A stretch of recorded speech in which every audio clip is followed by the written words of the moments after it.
applying for the visa, make sure that you know your proof of funds. Proof of funds, very, very. Guys, if you intend to study in Austria, there are certain requirements or certain documents you need to have, all right? So in this video, I will be talking about some of the documents you need in order to actually study in Austria. When I say study in Austria, I mean the documents you need to apply for applications for admissions or to apply for admissions. Then when you get the admissions letter, some of the documents that you also need in order to apply for the visa and successfully move to Austria, all right? So that is what I will be talking about here. Now, again, understand that Austria is one of the countries in the European Union. So if you must move to Austria, consider your documents to be on track, all right? What I mean here is your documents have to be on track in order for you to successfully obtain the student visa, because if you omit anything or any document and you are not able to prove that, it will not, let me say, a visa will not be granted, all right? So I will start with the first document, which is of course the registration form. Now, what is the registration form? I do not mean the visa form. I am talking about the university's registration form. When you want to apply for any school in Europe, all right, being it Austria or which country or Germany, understand that there is a certain form. After you create your online portal, there is a form you have to fill. That is the registration form, all right? That is what I mean. But not all programs have this form. Some schools will tell you that fill the online, create an account, fill the online, then you just put in your details, all right? But in that case, it all boils down to a form, because at the end of the day, you would be able to print out the PDF copy. I hope you understand the point. So that is what you need to know. The next form you need is a statistics form.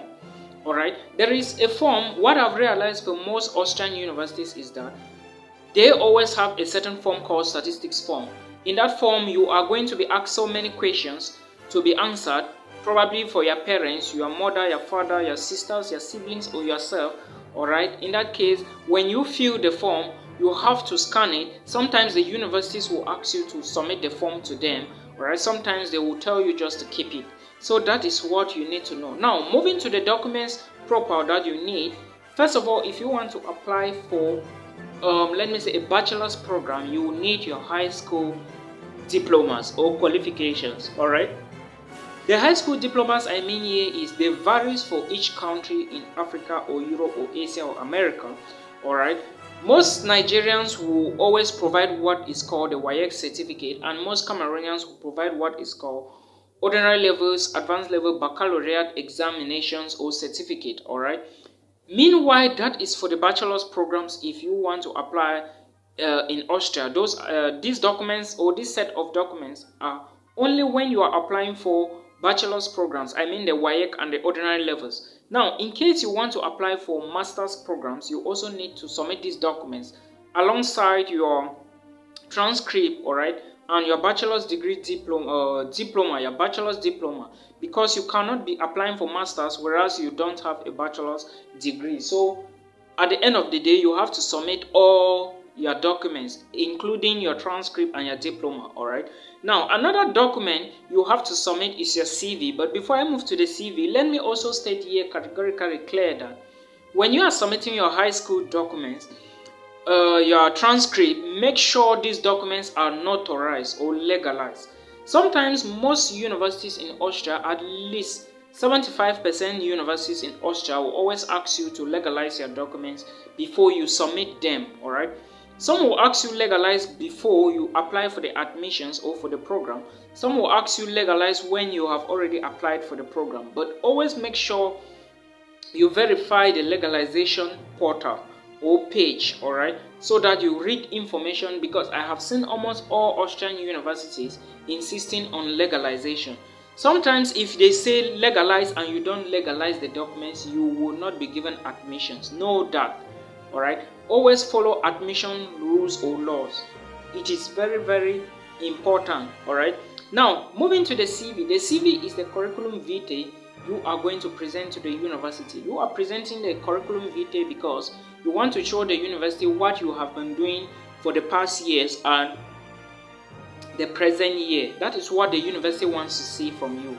All right, they want to know what you are doing presently and what you did probably sometime in 2018, 2019, or 2020 or 2021. All right, that is the use of the CV. And when drafting your CV, make sure your present job or your present study should be at the top. All right, that is to say, what you are doing at this moment should be at the top. What you did last year should be below. What you did the other year behind should be below. That is how you take it from what you are doing now to what you did last year to what you are going to be doing, and so on. All right, and make sure your CV is not too choked up. That is the information you need. Another document you need to apply for Austrian universities is called the motivation letter. Another name for the motivation letter is the statement of purpose, which is SOP.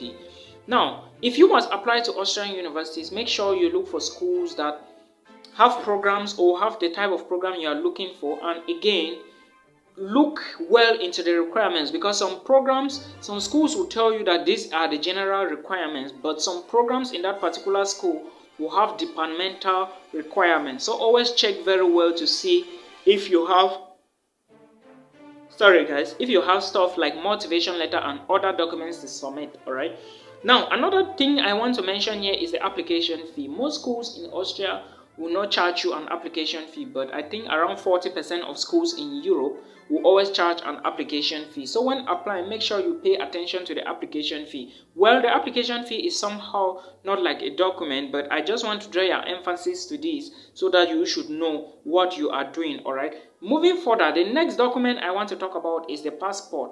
Your international passport is your traveling document. Note that without the passport, you cannot apply for most schools in Europe. At least 99% of schools in Europe will always ask for your passport details. As soon as you create the account and start filling the online application, you will always find a space to put your passport number and your passport details, the expiring date, where you were born, the passport number, and some other details on the passport. All right, so most schools will ask you to put just your name, the number, and of course the expiring date. But others will went as far as to ask you who was the issuing authority of the passport. So you have to understand that and make sure the passport is not older than, is not lesser than 1 year to expiring date. What I mean here is it should be older than 1 year. All right, it should have at least 12 months before it expires. All right, if it must have months, because I know most passports in Africa sometimes have at least 5 years validity. So make sure that yours is perfect when you are applying for programs in Austria. Again, understand that there is something called the passport size photograph. It is different from the passport data page. The data page of the passport is the page that shows your name, your face, and everything. Now, then the passport size photograph is what is like a half cut, the square form of a picture. All right, that is a passport size photograph. They may have different dimensions depending on the university you are applying to. Some schools will ask you of 35 by 45. Some will have different dimensions. So make sure you verify that. Now, I already talked about the bachelor's degree transcripts and their diploma or their attestation. Now, there is something called the online test. Sometimes you will print the documents for the online test before you apply, you write the answers, all right? But it's not usually very common. That is why I mentioned the statistics form at the beginning of the video. Now, when you have gotten the admissions, all right, some other documents may arise like the GRE or the GMAT, all right, the SAT exam, the TOEFL score, all right. The TOEFL is also another very important document you need, or the test of English, or any document to prove your English capabilities. You need that as well. Now, when you have gotten the admissions, what you need to do is to apply for a visa. First of all, before applying for the visa, make sure that you know the proof of funds. Proof of funds, very, very important. All right. I also want to draw your attention to the fact that I have videos about proof of funds to study in Austria on this channel. I also have a video about verification and legalization of documents to apply for Austria on this channel. All right, if you check all of that, you are going to find them. Now, coming back to the issue of the proof of funds, if you want to study in Austria, in as much as you are not paying tuition fee, just know that you have some small amounts of money. All right, not usually up to 1,000 or 800 euros even.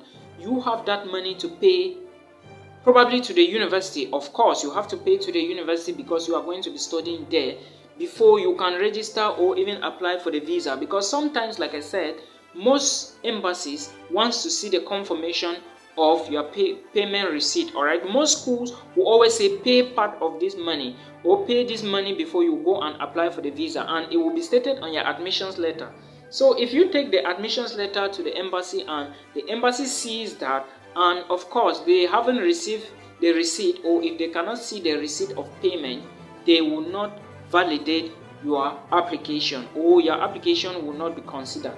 You have to pay attention to this. It is very, very important that you know it, all right, because a lot of people keep making such mistakes, all right, and it's going to affect them a lot.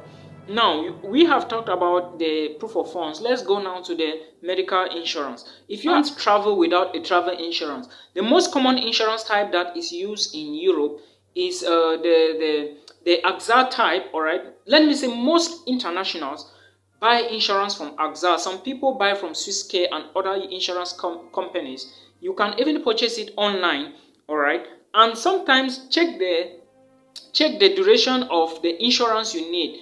Let's say, do you need an insurance for 1 year? Do you need it for 6 months?